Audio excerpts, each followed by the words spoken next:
বহুত জলদি আমরা বাড়িতে একজন নতুন মানুষ এই আমরা ফ্যামিলির হিস্সা বনবো গাইস খেলব আইডিয়া করি আমার কমেন্টে জানাচ্ছেন তো হ্যালো গাইস কিরা খবর আশা করি তোমার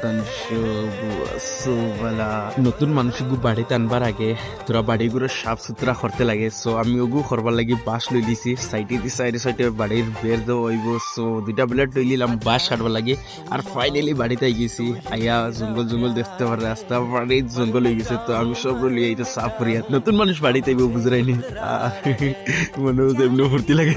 খাম করতে দেখি চাও আই গেল চা খাইতে দেখি বালির গাড়ি আই গেছে তো বালি ফালানি লইলাম তো গরম ফাঁকা করা জরুরি কি তার লাগে গাই জানরা তো আর এর ঘরে দেখি টিনও আই গেছে তিন বাড়ি সাইড করে তুইলাম তুই আবার কাম স্টার্ট করে দিলাম খাম শেষ করলাম শেষ করার বাদে বইনে উঠিয়া কইলো বিরিয়ানি খাইতে ফুরিয়া আর আমি বাইরে গেলাম বাড়ি থেকে ডবকা যাইবার লাগি ওখান থেকে লইমু বাস গাইস তোমার তান অলপ বিরিয়ানি ফুরিয়া খাওনি আমার কমেন্টে জানাইছেন আর কিলা লাগে আমার ফার্স্ট টাইম আমি কোনোদিন খাইছি না আমার বইনে খুব খাইয়া বলা হয় কিন্তু আমি খাই না তো ফাইনালি বিরিয়ানি ফুরা চলে এসো দেখতে পারে আর বিরিয়ানি ফুরার বাদে অত মজা লাগে আমি কোনোদিন জানি না তো আজকের ব্লগটা অন্য শেষ যে ফলো করছে না প্লিজ ফলো করি